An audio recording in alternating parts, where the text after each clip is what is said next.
So magandang araw mga kaibigan. At ito na naman po mga kaibigan, pumutok na naman ang balita na to mga kaibigan na balak nilang irekomenda ang e-bike mga kaibigan na i-registered at bigyan ng lisensya at syempre ng plate number mga kaibigan ang e-bike.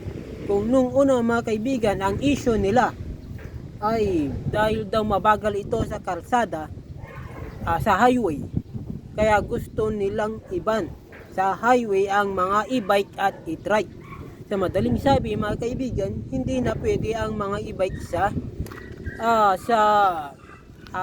provincial road o kaya sa mga national road dahil mabibilis nga sa sasakyan dyan at ang e-bike daw ay mabagal lang.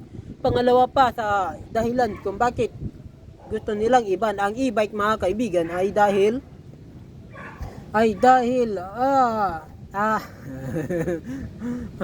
ay lumulobo daw ang aksidente dito mga kaibigan.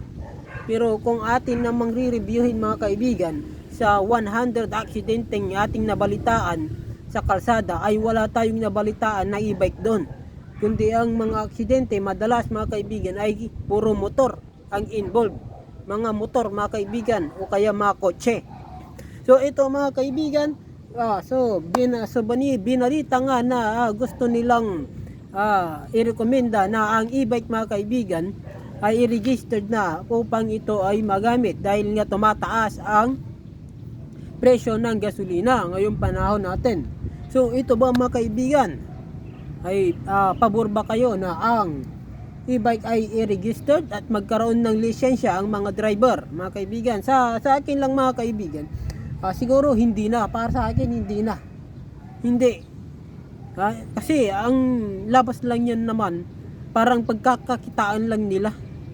Pagkakakitaan lang nila kunwari lang sila na kunwari ibaban nila, pero ang totoo mga kaibigan, gagawa sila ng paraan na i-registered nga nila yan para makadaan kayo, kailangan mag-registered kayo. So kikita ulit sila dyan, re-registered, lisensyahan tapos plate number di ba? So di pardon na naman ang mga LTO nito mga kaibigan. So yan, malas natin. Kaya pabor ba kayo sa ganitong mga patakaran mga kaibigan na pati e-bike, baka darating din yung araw pati bisikleta kailangan nakaregistered na rin o kaya may lisensya? Parang hindi na tatama to mga kaibigan.